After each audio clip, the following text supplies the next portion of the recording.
Bismillahirrahmanirrahim. Assalamualaikum warahmatullahi wabarakatuh.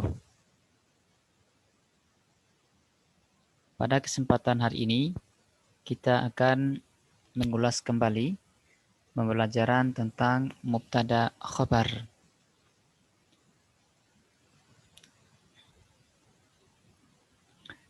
Masih ada beberapa siswa yang belum memahami tentang susunan mubtada khabar. Untuk itu, pada pembelajaran kita hari ini, kita akan membahasnya lebih rinci. Maka dari itu, silakan diperhatikan dengan baik. Untuk memudahkan teman-teman semua dalam memahaminya, maka untuk pembahasan yang pertama, kita akan membahas tentang susunan mubtada dan khabar. Hari ini kita fokus kepada mubtada dan khabar. Untuk khabar muqaddam dan mubtada muakhar akan kita pelajari pada pertemuan selanjutnya. Baik teman-teman, mubtada itu memiliki pengertian isim atau kata benda yang terletak di awal kalimat di mana dia itu berperan sebagai pelaku atau subjek. Isim atau kata benda itu apa saja? Isim atau kata benda itu misalnya rumah, sepeda, kamar, dan seterusnya. Itu adalah kata benda atau isim. Seluruh benda-benda yang ada di sekitar kita itu dinamakan isim. Itu dinamakan isim. Saya ulangi, isim adalah kata benda. Misalnya HP, pulpen, buku, laptop, lampu, pintu, dan masih banyak. Semua itu disebut dengan isim atau kata benda. Sudah paham ya? Oke, baik kita lanjutkan. Kemudian untuk khobar, khobar itu adalah isim yang terletak sesudah mubtada. Apa perannya atau apa fungsinya? Fungsinya adalah sebagai penyempurna makna kalimat atau yang menjelaskan tentang mubtada. Jadi khobar ini bertugas untuk menjelaskan tentang keadaan dari mubtada. Contoh misalnya, ketika kita sebutkan mubtadanya mobil, ya. Mobil kan masih umum ya, tidak ada penjelasan di sana. Mobil. Kita mendengar kata mobil ini masih kebingungan karena apa yang dimaksudkan tentang mobil itu. Maka diperlukan penjelasan. Misalkan penjelasannya bagus atau indah. Sehingga kita dapat sebuah kalimat, mobil itu bagus. Mobil itu indah. Mobil berperan sebagai mubtada, bagus atau indah berperan sebagai khobar. Saya ulangi, khobarnya adalah mubtadanya adalah mobil, mubtada atau kalimat pertamanya itu adalah mobil, kemudian khobarnya atau penjelasnya adalah kata indah atau bagus tadi. Cara membedakannya seperti itu. Jadi ada kalimat awal yang berperan sebagai mubtada dan kalimat setelahnya itu adalah khobar sebagai penjelas mubtada. Seperti itu. Ini adalah pengertiannya. Sekarang coba kita perhatikan pada contoh agar bisa memahaminya lebih baik. Silakan diperhatikan untuk contoh yang pertama. Di sini terdapat contoh ya pada kalimat al-malabisu fil khizanati. Al-malabisu fil khizanati. Kalimat ini terdiri dari dua kata, yaitu kata al-malabisu dan fil khizanati. Sekarang kita akan membedahnya. Kita akan menjelaskan tentang dua kalimat ini ya. Al-malabisu ini karena dia berada di awal, maka dia berperan sebagai mubtada. Lihat garis panah. Lihat ya, arah garis panahnya. Al-malabisu ini dia berperan sebagai mubtada.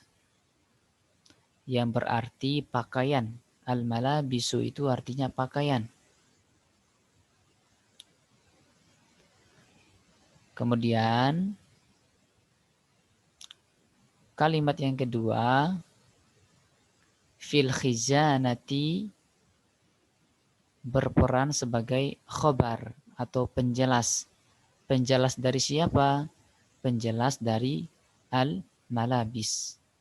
Al-malabis ini akan dijelaskan oleh khobar. Apa khobarnya? Fil khizanati. Apa arti fil khizanati?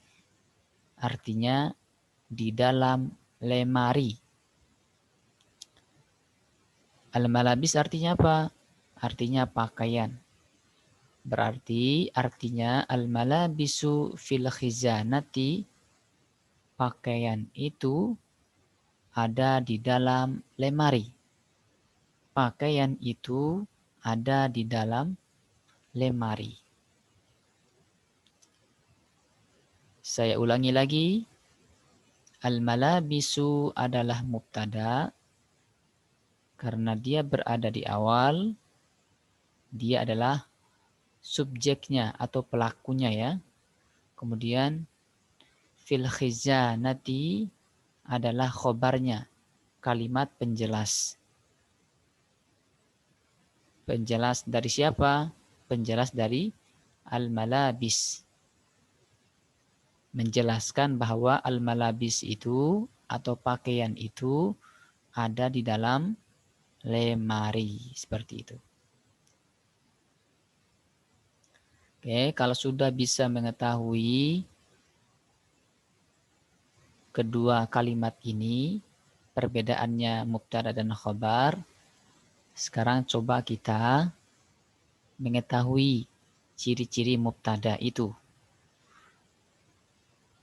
Untuk susunan mubtada dan khobar, ya, khusus pada mubtada, karena dia berada di awal kalimat, maka dia wajib.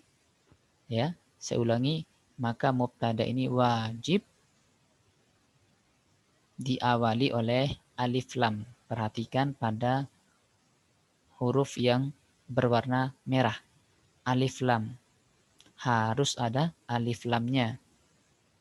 Alif lamnya ini menunjukkan bahwa ini pakaiannya sudah jelas. Pakaian itu. Alif lam ini artinya itu. Al-malabisu artinya pakaian itu. Nah, pakaian itu. Kata itu diwakili oleh alif lam ini. Diwakili oleh alif lam yang berwarna merah. Kalau malabisu saja, maka artinya pakaian. Hilang kata itunya, hilang. Tapi karena ada al-malabis, ada alif lam, maka artinya adalah pakaian itu, ada itunya. Itu ciri yang pertama, diawali oleh alif lam yang berwarna merah ini. Kemudian ciri yang kedua, kalau sudah ada alif lam di depannya, maka harokat di akhir pada huruf sin ini, maka harus dhammah, bukan dhammahtain. Artinya hanya satu dhammahnya, tidak dua. Tidak dua, tetapi cuma satu, yaitu dhammah. Al-malabisu, bukan al-malabisun.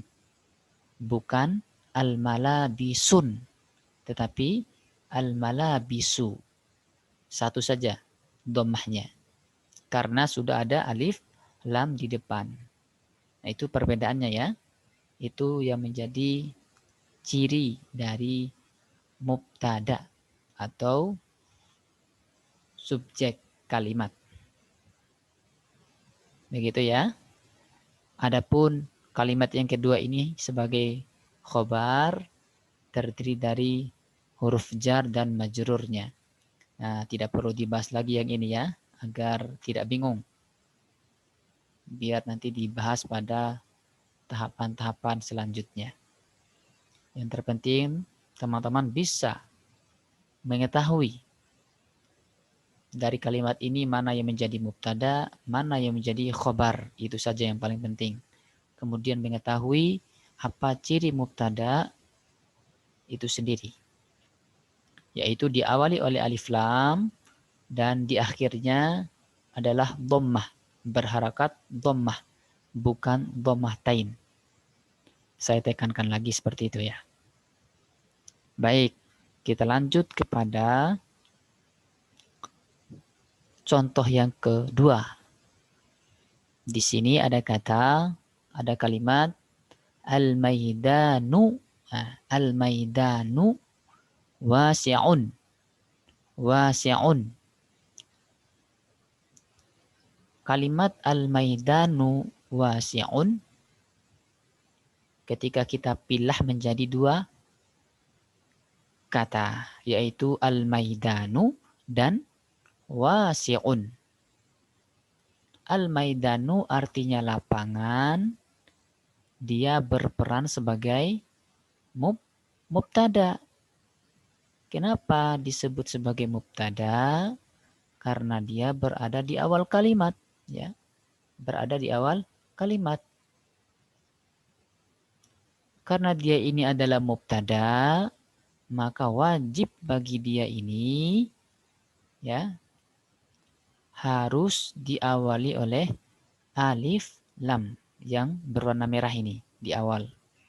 Alif lam. Kemudian di akhirnya harus berharakat dhammah.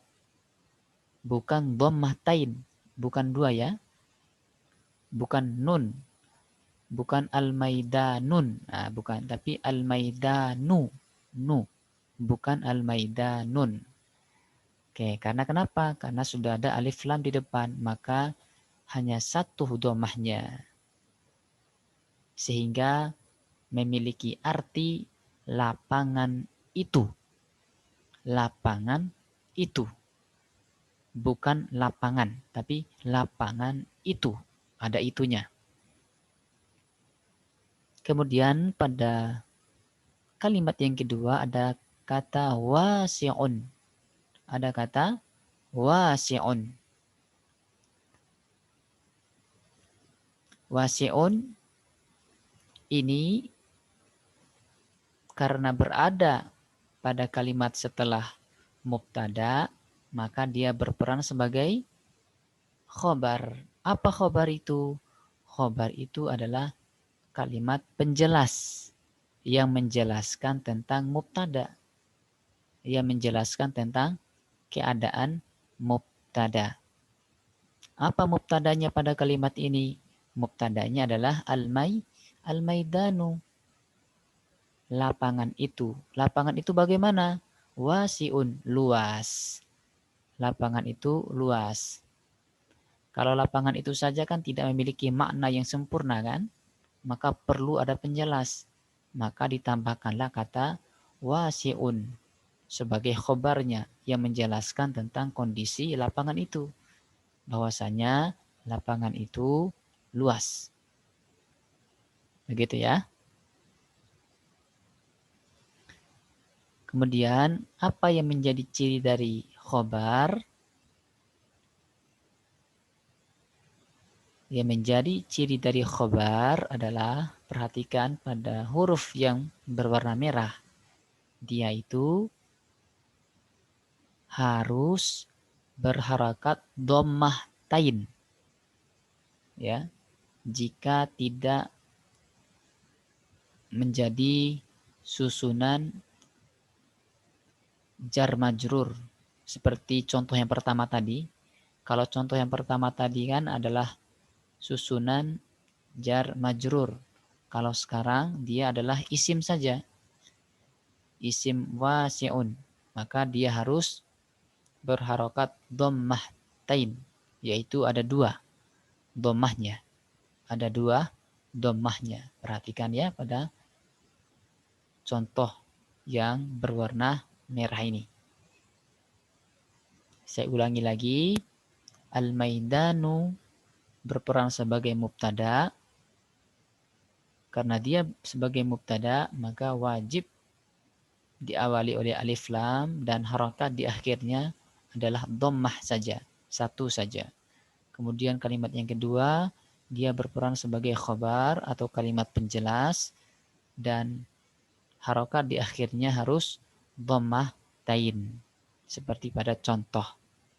Sehingga arti secara keseluruhan yaitu al-maidanu wasi'un, lapangan itu luas. Lapangan itu luas. Al-maidanu, lapangan itu wasi'un, luas. Lapangan itu al-maidanu wasi'un, luas. Seperti itu. Harus bisa dibedakan ya seperti itu. Kemudian contoh yang ketiga agar lebih memahami betul-betul. Perhatikan lagi pada kalimat ini. Asy-syajaratu fil hadiqati. Asy-syajaratu fil hadiqati.